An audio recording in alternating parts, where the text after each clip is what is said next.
Bom dia, feliz ano novo a todos. Vamos dar sequência ao que temos feito aqui nos últimos anos: conhecer a Cristo e fazê-lo conhecido, amém?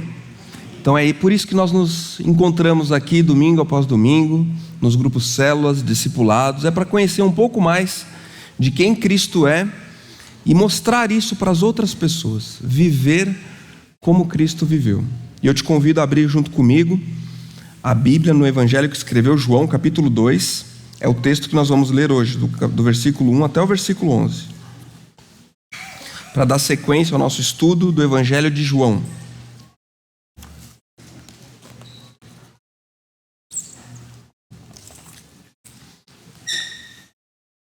O Ministério Infantil ele está de férias, mas quem quiser ficar lá atrás com as crianças pode ficar, tem o berçário lá também, tá bom? Mas a gente está de férias. Todo mundo achou? Então vamos ler então. Evangelho de João, capítulo 2, a partir do versículo 1 diz o seguinte: No terceiro dia, houve um casamento em Caná da Galileia. A mãe de Jesus estava ali. Jesus e os seus discípulos também haviam sido convidados para o casamento. Tendo acabado o vinho, a mãe de Jesus lhe disse: Eles não têm mais vinho. Respondeu Jesus: Que temos em comum, mulher? A minha hora ainda não chegou. Sua mãe disse aos serviçais: Façam tudo o que ele mandar. Ali perto havia 6 potes de pedra do tipo usado pelos judeus para as purificações cerimoniais. Em cada pote cabiam entre 80 e 120 litros. Disse Jesus aos serviçais: Encham os potes com água. E os encheram até a borda. Então lhes disse: Agora levem um pouco ao encarregado da festa. Eles assim fizeram. E o encarregado da festa provou a água que fora transformada em vinho, sem saber de onde esta viera, embora o soubessem os serviçais que haviam tirado a água. Então chamou o noivo e disse: Todos servem primeiro o melhor vinho, e depois que os convidados já beberam bastante, o vinho inferior é servido, mas você guardou o melhor vinho até agora. Este sinal milagroso em Caná da Galileia foi o primeiro que Jesus realizou. Revelou assim a sua glória, e os seus discípulos creram nele. Vamos orar mais uma vez. Pai, obrigado por esse novo ano que se inicia, Pai. Muito obrigado, Deus. Como o Tiesco falou para o Senhor é um dia é como 1000 anos, e 1000 anos um dia, mas nós temos os ciclos da nossa vida, Pai. E hoje temos o privilégio de estar aqui nesse salão, celebrando juntos um novo ciclo que se inicia na nossa vida, que é o ano de 2024.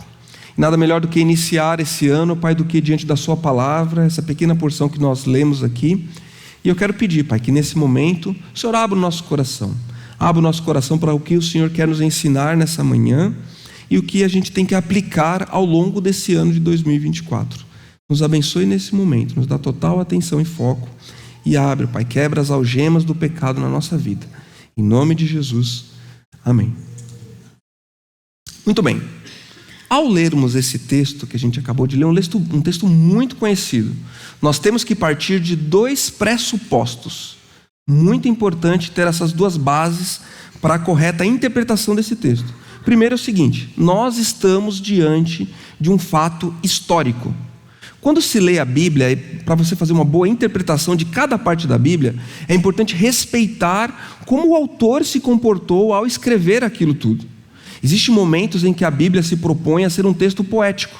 Por exemplo, quando a gente pega no Salmo 23, quando o salmista diz que o Senhor é meu pastor e nada me faltará, deitar-me faz em verdes pastos, guia-me por águas tranquilas. Ele não está dizendo literalmente que ele vai deitar na beira do rio e ver a água correr. É uma poesia, é um símbolo para nós. Em outros momentos, a Bíblia claramente está usando uma metáfora. Se a gente lê o livro de Apocalipse, você vê que João ali no Apocalipse está usando várias metáforas, muito desafiador, inclusive, a correta interpretação de cada uma delas. Mas ao lermos esse texto que a gente acabou de ler hoje de manhã, o autor aqui, João, ele se propõe a narrar um acontecimento real, que foi presenciado por aquelas pessoas, um fato histórico. A gente não pode olhar para esse texto e pensar assim, isso aqui é uma ilustração de Cristo multiplicando as bênçãos da nossa vida. Não, o autor, ele se propõe a narrar um fato histórico. E o segundo pressuposto, ao iniciarmos esse estudo hoje de manhã, é que esse relato, ele é baseado em testemunhas oculares. Pessoas reais, como nós, provaram dessa água transformada em vinho. E o relato dessas pessoas motivou que esse documento aqui chegasse nas nossas mãos hoje. É muito importante partir disso. Pessoas provaram desse vinho. Pessoas estiveram lado a lado com Jesus. E ao vivenciar esses sinais, elas não podiam deixar de falar para os outros as coisas incríveis que elas viveram junto com Jesus. Pessoas reais testemunharam isso. Algum tempo atrás, surgiu no Nordeste um padre chamado Padre Cícero. E o Padre Cícero, ele ficou muito famoso lá no Nordeste. Diz que durante uma das missas que ele estava fazendo, uma senhora olhou para a hóstia e falou assim, nossa, a hóstia está meio vermelhinha. E aquilo virou um bafafá ali no meio da missa e falaram que aquela hóstia se mudou de uma transmutação daquela hóstia. E aquilo eles começaram a falar que era um milagre. A própria Igreja Católica falou que não tinha nada a ver aquilo, não tinha como provar aquilo. Mas aquilo começou a tomar proporções ali no Nordeste. O Padre Cícero, depois ele foi até excomungado pela Igreja Católica, né? E ele começou a se envolver com a política, se transformou num homem muito publicamente conhecido através da política. E anos depois ele veio a falecer, o Padre Cícero.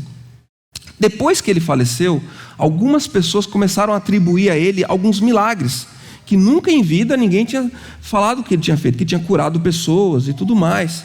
Coisas póstumas tinham falado a respeito dele. Algumas pessoas, ao lerem esse texto aqui, podem pensar assim, será que os discípulos não falaram que Jesus fez algumas coisas que na verdade ele não fez? Existe algumas diferenças muito grandes entre o que nós lemos aqui hoje e o que foi vivenciado através dessa experiência do Padre Cícero lá no Nordeste. Principalmente, um fator bem importante que nós temos que ter em consideração, que é o seguinte: nenhum daqueles que falou que Padre Cícero fez um milagre depois que estava morto, estava disposto a entregar a sua própria vida por aquilo. Os discípulos que aqui estavam, que vivenciaram, que provaram desse vinho, que depois se transformaram nos líderes da igreja, a maioria deles morreu por causa dessa verdade, porque eles não podiam negar aquilo que eles tinham vivenciado. Então é muito presente para nós o quanto que nós estamos diante de um documento real e verdadeiro que relata realmente a verdade. E não só colabora também com esse texto o fato de que outros escritores contemporâneos a esses documentos do Novo Testamento, do Evangelho, outros escritores extra-bíblicos, eles não só não negavam esses milagres de Jesus, como eles também falaram que Jesus fazia muitos milagres. Inclusive o maior deles, que a gente vai entender um pouco mais ao longo dessa mensagem aqui também. Então existem testemunhas oculares, testemunhas externas, também a própria palavra de Deus. Então nós estamos diante de um texto que a gente pode degustá-lo com muita tranquilidade e com muito carinho, cada uma dessas palavras que está aqui diante de nós, nesse momento, devido à sua fidelidade com o que aconteceu naquele casamento. E aqui, a partir do capítulo 2 do Evangelho de João, ele vai colocar alguns sinais que Jesus fez. Ao todo foram 8 sinais, como João mesmo coloca. O primeiro dele aqui, como a gente acabou de ler, capítulo 2, do 1 ao 11, que é a transformação da água em vinho. No capítulo 4, do 43 ao 54, Jesus cura o filho de um oficial. Do 5, do 1 ao 15, ele cura um paralítico. Do capítulo 6, do 1 ao 14, ele multiplica os pães. No capítulo 6, do 16 ao 21, Jesus caminha sobre as águas. No capítulo 9, do 1 ao 12, Jesus cura um cego de nascença. Nunca antes ninguém tinha curado um cego de nascença. Jesus cura um cego de nascença. No capítulo 11, do 1 ao 44, acontece o relato da ressurreição de Lázaro. Jesus ressuscita Lázaro. E finalmente, chega ali no capítulo 20, do 1 ao 31, o próprio Jesus ressuscita. Todos esses são os sinais que João mostra para nós. Aqui, vou começar agora no primeiro sinal aqui dele, que é a multiplicação, a transformação da água em vinho. E por que João escreveu esses sinais? Por que será que ele escolheu a dedo cada um desses sinais para deixar registrado? Vamos deixar que o próprio João explique para a gente isso, por que ele escreveu tudo isso? Vai comigo lá no capítulo 20, versículo 30 do Evangelho de João. Vamos ler aqui, vamos um pouquinho para frente aí. João, por que você escreveu isso? Capítulo 20, versículo 30. Diz o seguinte: Jesus realizou na presença dos seus discípulos muitos outros sinais milagrosos, que não estão registrados neste livro. Olha o 31 agora. Mas estes foram escritos para que vocês creiam que Jesus é o Cristo, o Filho de Deus, e crendo, tenham vida em seu nome. Foi por isso que João escreveu cada um desses 8 sinais, para que nós, ao olharmos para esse relato, vislumbrássemos e entendêssemos quem Jesus é, que Ele é o Filho de Deus, e crescêssemos nessa verdade. Foi por isso que ele escreveu. E eu gostaria só de fazer um adendo também, dentro dessa parte de milagres, porque hoje em dia a gente ouve falar, às vezes alguém relata para nós que presenciou um milagre, e que Deus fez um milagre na vida dessas pessoas. E Deus até hoje faz milagres no meio do seu povo, no meio da igreja, de diversas formas. Mas às vezes a gente fica um pouco na dúvida se realmente foi aquilo um milagre ou não. E sabe que crer ou não num milagre que acontece hoje em dia não diminui muito, não compromete muito a nossa fé em Deus. Agora, crer ou não nos milagres relatados na Bíblia, isso compromete profundamente o nosso relacionamento com Deus. Porque cada um desses milagres bíblicos, eles foram escritos com o objetivo de mostrar o maior de todos os milagres, que é a morte e a ressurreição de Cristo, para que a gente viesse a crer. Então é muito importante. Então existe uma diferença, tá? Entre os milagres que estão aqui descritos no Evangelho, em cada um dos Evangelhos, e às vezes quando alguém relata um milagre bíblico, um milagre hoje em dia que aquela pessoa atribui a uma ação de Deus. Tá bom? Muito bem. Então vamos lá degustar o texto bíblico. Vamos tirar aqui algumas joias desse texto. Vem comigo então, vamos tentar olhar assim, com calma, né? Às vezes a gente passa o olho em cima das coisas, né? Em cima dos textos, a gente nem vê o que a gente está lendo. Então eu gosto muito de degustar o texto, ler, reler, pensar, ficar em silêncio, ouvindo o que Deus tem para nos dizer nesse texto. Vamos lá então, versículo 1 diz assim, no 3º dia houve um casamento em Caná da Galileia. A mãe de Jesus estava ali. Jesus e seus discípulos também haviam sido convidados para o casamento. Naquele contexto, um casamento era um pouco diferente do que é o casamento nos nossos dias. Hoje em dia já é bem caro casar, né? Porque você tem que dar uma boa refeição para as pessoas. Não pode ter só um tipo de carne, tem que ter 2 tipos de carne, né? Senão o povo já sai falando, né? É assim às vezes, né? Imagina naquela época, o casamento durava 1 semana. Os donos ali da festa tinham que dar comida para o povo 1 semana.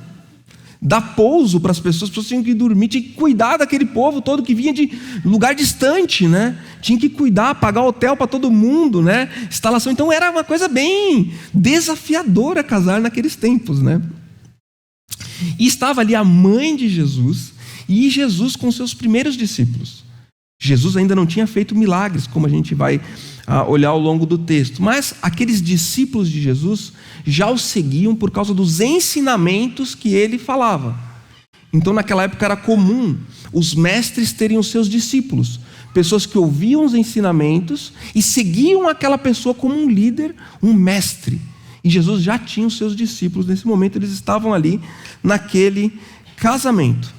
Versículo 3 e 4 agora. Tendo acabado o vinho, a mãe de Jesus lhe disse: eles não têm mais vinho. Respondeu Jesus: que temos em comum, mulher? A minha hora ainda não chegou. Maria ficou sabendo que o vinho acabou. Talvez os noivos não tivessem recurso suficiente para dar vinho para aquele povo a semana toda. Não sei o que aconteceu, calcular errado, que nem quando a gente tenta calcular para uma festa, o coração da gente dispara quando começa a acabar, sabe, o salgadinho. E os noivos ficaram ali, naquela ansiedade, e Maria ficou sabendo. E quando ela soube daquilo, ela pensou logo em quem poderia solucionar aquela questão, e ela foi até Jesus. Eu fico pensando no coração dessa mulher, Maria. Maria foi uma mulher que muito cedo enfrentou grandes desafios no casamento dela. Eu fico imaginando o quanto que aquela mulher era mal vista pela sociedade. Você acha que as pessoas daquele contexto acreditavam que Maria realmente tinha sido, que o filho dela realmente tinha sido concebido pelo Espírito Santo? Você acha mesmo? Muito provavelmente não. Fofocas a respeito de quem era Maria devia correr em todos os lugares. José é louco de casar com essa mulher. Esse filho aí que ela está na barriga dela provavelmente deve ser de um outro aí que ninguém sabe quem é. Provavelmente as pessoas comentavam sobre isso.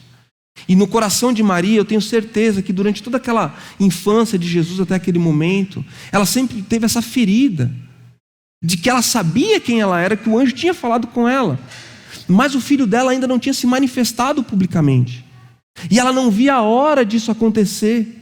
E talvez, eu estou só colocando uma suposição, ela pensasse no coração dela, no dia que ele se manifestar publicamente, talvez diminuirá essa sensação, e algumas pessoas vão dizer para umas às outras: puxa, não é que Maria realmente, o filho dela era Deus? Quem sabe até alguém pediria perdão para Maria por ter falado mal dela. Talvez, eu estou só aqui colocando uma conjectura. O fato é que Maria, quando vê essa situação de que acabou o vinho, ela corre para Jesus. E a resposta de Jesus, ela é muito interessante, porque Jesus, ele olha para ela e ele dá uma resposta: que temos em comum, mulher? Para nós, parece uma resposta meio grosseira de Jesus, mas tratar como mulher é um tratamento bem normal naquelas circunstâncias. Do Novo Testamento a gente vê esse tratamento sendo comumente usado. E o fato é que Jesus, ele mostra para Maria, nessa simples frase, ele dá uma certa correção nela: Maria, calma.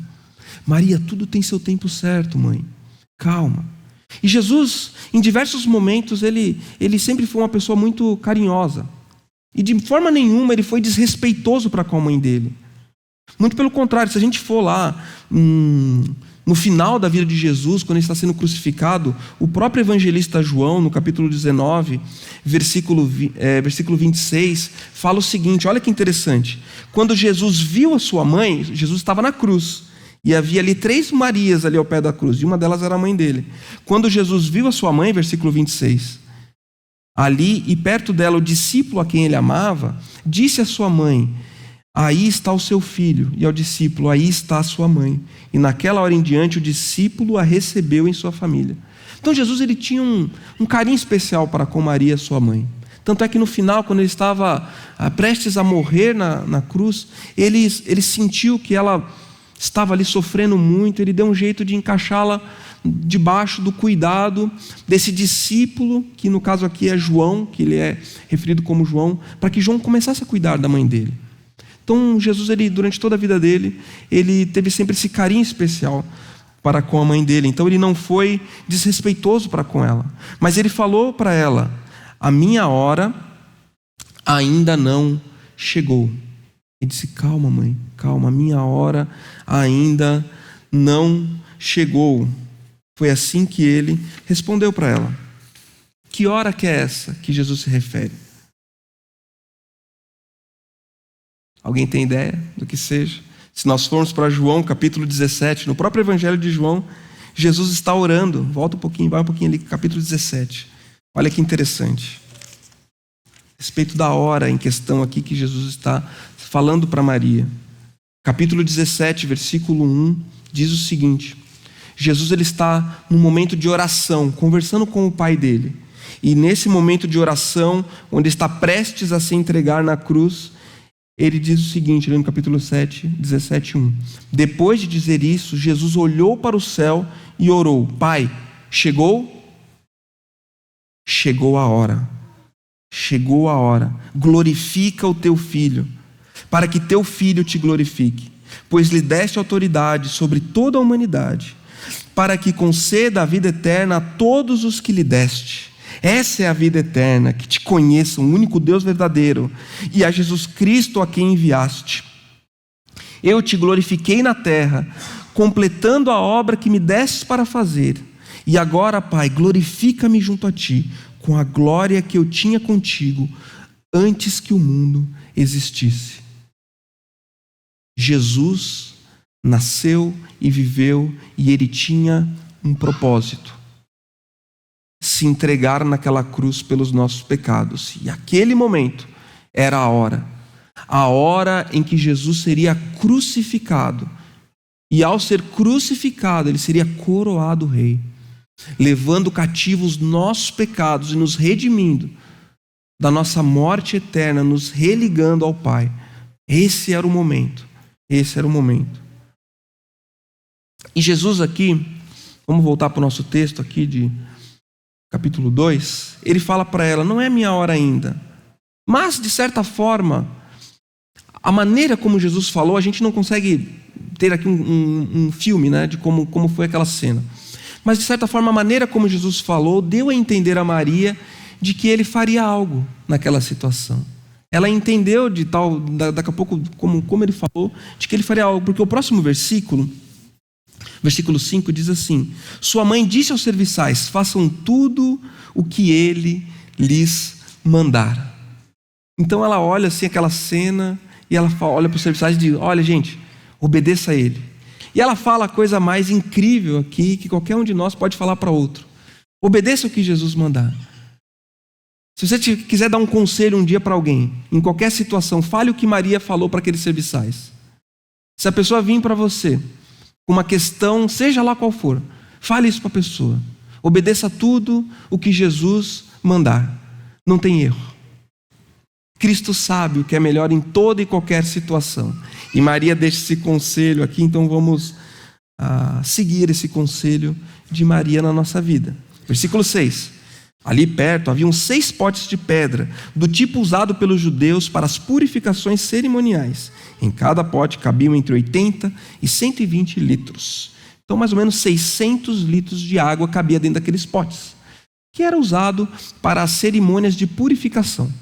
Na religião ali judaica, isso era muito comum, os judeus se lavarem para se purificar, né, durante os momentos religiosos dele. Então havia esses vasos destinados para isso.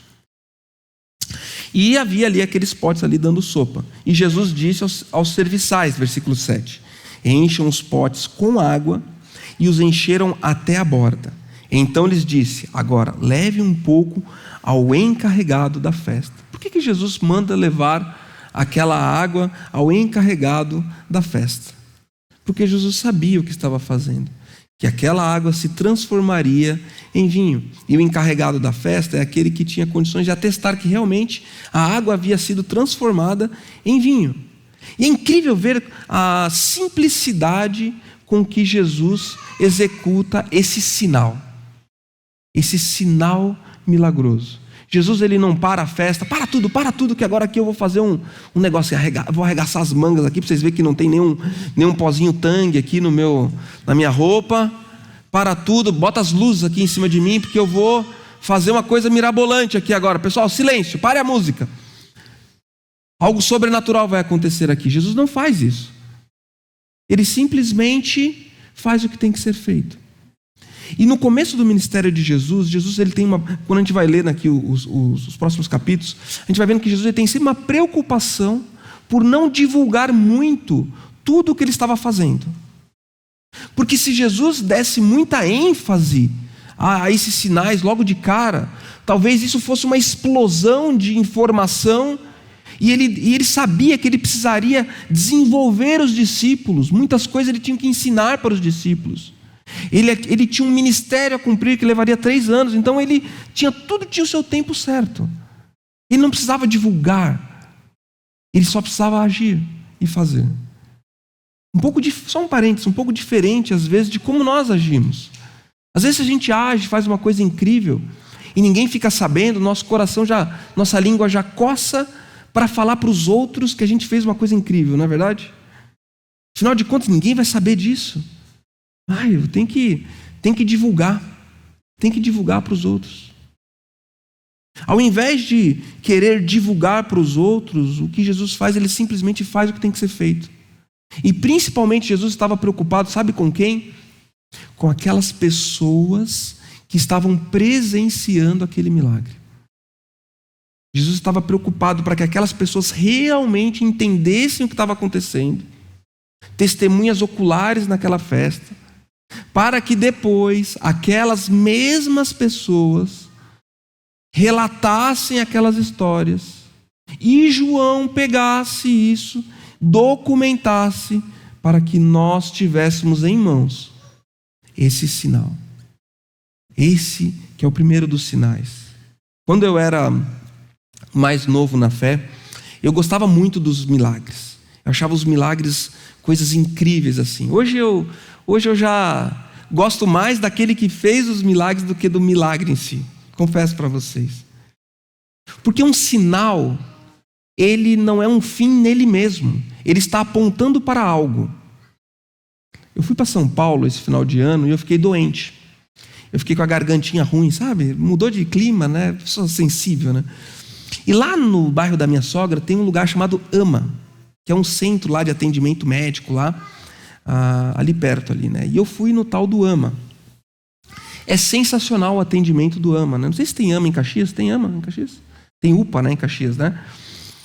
Sensacional. Você chega lá, é atendido, o médico te atende, te dá o remédio, tomei uma injeção na bunda. Já fazia tempo que eu não tomava uma injeção na bunda. Como dói, né? Te dão os medicamentos, me deram lá um monte de remédio para levar. Eu saí fascinado daquela. Não paguei nem um centavo e fui embora para casa com os remédios. E naquele bairro existem várias placas indicando: ó, a AMA fica para aquele lado, fica mais para cá, apontando para cá. Ninguém, quando fica o filho doente, vai até a placa, chega na placa e fala assim: placa, o meu filho está doente. Não, a pessoa olha para a placa e fala assim: essa placa indica algo. Indica onde é o local que eu devo ir. A placa é um sinal. Ela está sinalizando algo. Está apontando em direção a algo. Os milagres aqui relatados no livro de João, no Evangelho de João, são sinais que estão apontando para algo. Eles não são um fim neles mesmos. Vivenciar milagres é uma experiência muito bacana, muito legal. Talvez você já tenha vivenciado na sua vida, ou talvez você vai vivenciar. Mas mais do que vivenciar um milagre, é ir para onde o milagre está apontando. Para quem Jesus é. Porque é isso que a gente precisa. Muito mais do que solucionar um problema de saúde que alguém possa enfrentar, é solucionar o problema da nossa alma, da nossa salvação eterna. E é para essa empreitada que Jesus veio para nós. Próximo versículo ali. Enchem de água e levem ali para o encarregado da festa. Versículo 9. E o encarregado da festa provou a água que fora transformada em vinho, sem saber de onde este viera, embora soubesse os serviçais que haviam tirado a água. Então chamou o noivo e disse: todos servem primeiro o melhor vinho, e depois que os convidados já beberam bastante, o vinho inferior é servido. Mas você guardou o melhor até agora. Olha que interessante, né? Esse serviçal da festa, ele era um homem especialista em cerimônias. Então, com certeza, ele era uma pessoa que se dizia entendida de vinhos. Ele sabia dizer qual era o vinho bom, qual era o vinho ruim. Quando esse homem provou aquele vinho, eu tenho certeza que o olho dele fez assim: meu Deus, talvez não falou nada para ninguém, mas ele falou assim: gente do céu, o que é isso? O que é esse troço aqui? Da onde que veio isso aqui? Eu nunca, talvez ele não falou, mas certamente ele pensou: eu nunca bebi um vinho tão bom quanto esse. Da onde surgiu isso? Mas é interessante que a reação desse homem não é esse vislumbre diante da qualidade do vinho e entender de onde que aquele vinho veio.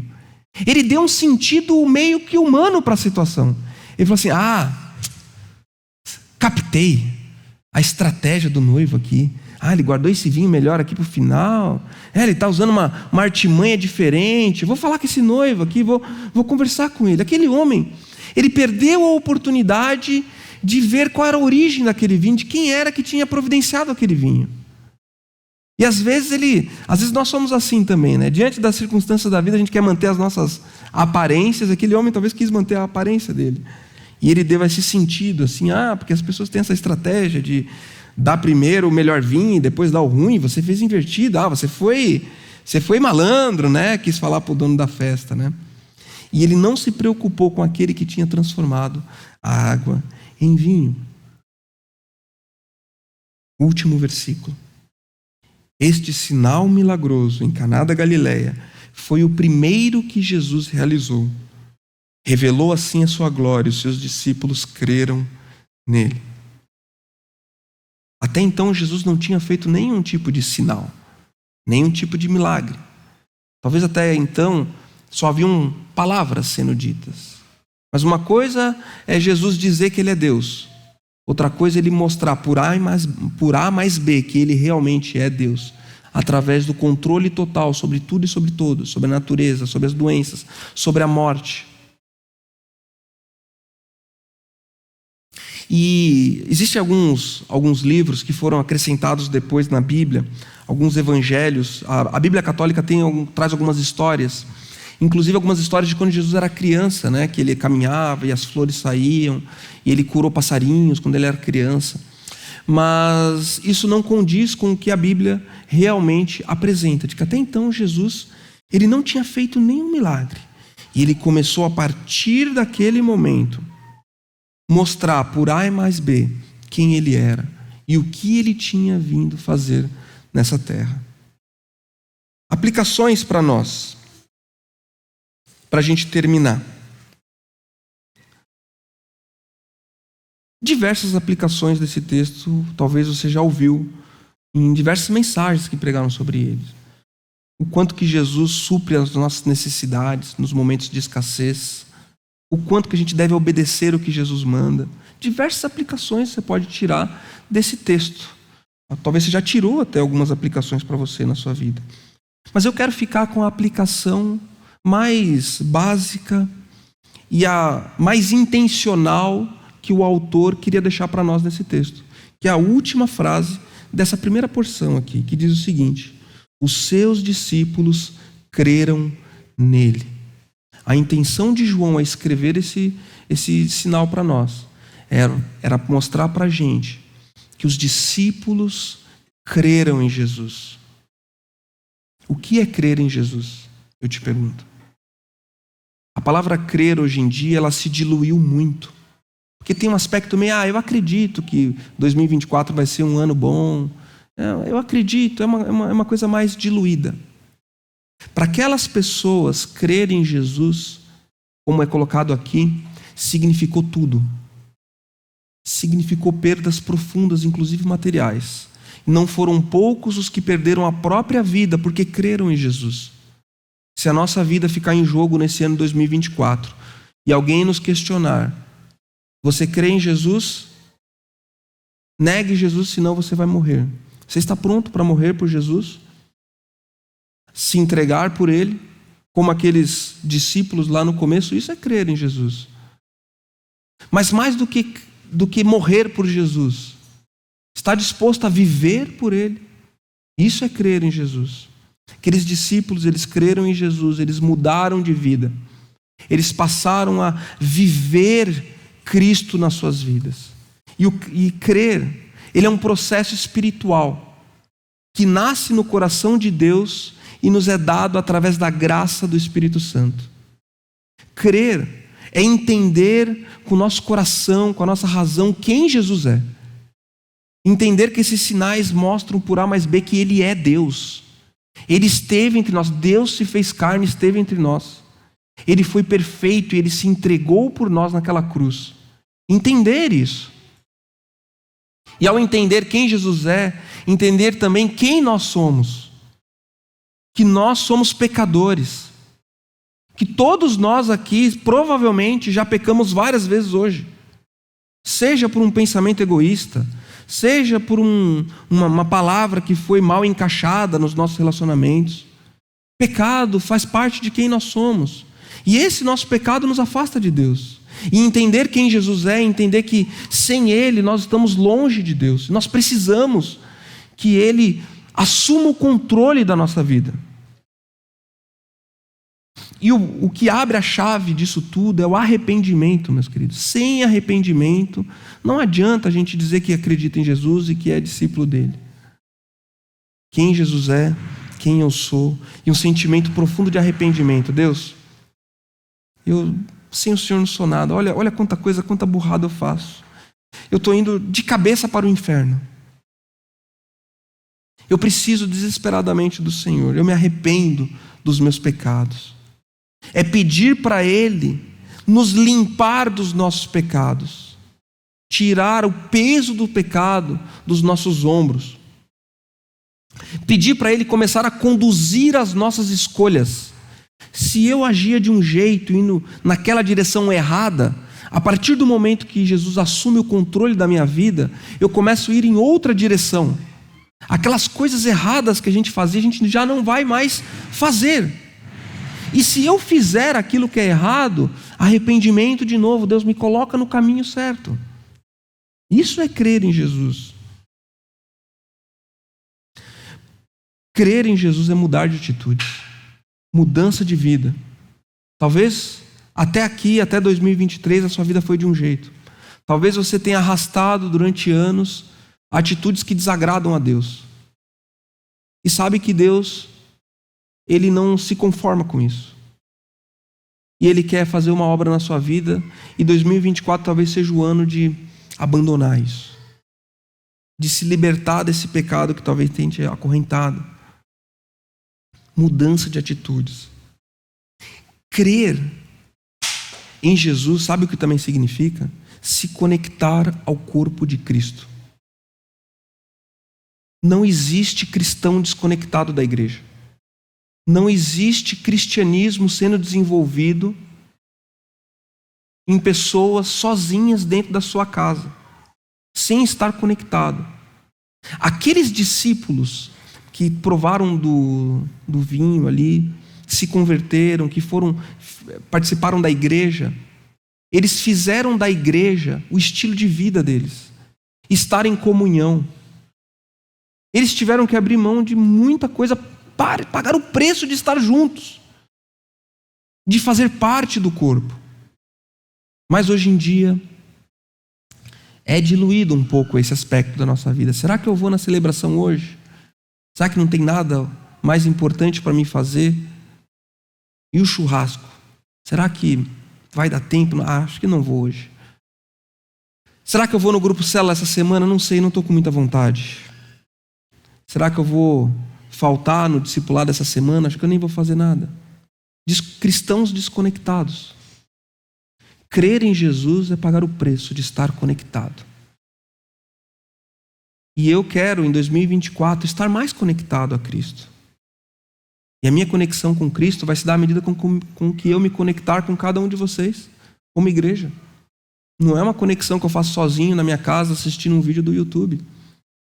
Talvez a gente vai ter tempos de reflexão, de oração, mas a vida cristã ela acontece aqui, no nosso meio. É no grupo Célula, é na celebração, é no discipulado, é no evangelismo. É aí que se dá essa conexão. E finalmente, crer em Jesus é passar a viver baseado nesta verdade. Cada escolha de 2024 ser pautada pela palavra de Deus. E eu quero te perguntar, você está disposto a ser um discípulo genuíno de Jesus no ano de 2024? Dentre as resoluções de ano novo na sua vida, quero te dar um palpite, quero te dar um conselho. Coloque um desejo profundo no seu coração de terminar o ano de 2024 mais perto de Deus do que você terminou 2023. Mais parecido com Cristo, vivendo intensamente o seu relacionamento com Ele. Vamos orar? Fique de pé comigo, estamos bastante tempo já sentado. Vamos orar para terminar.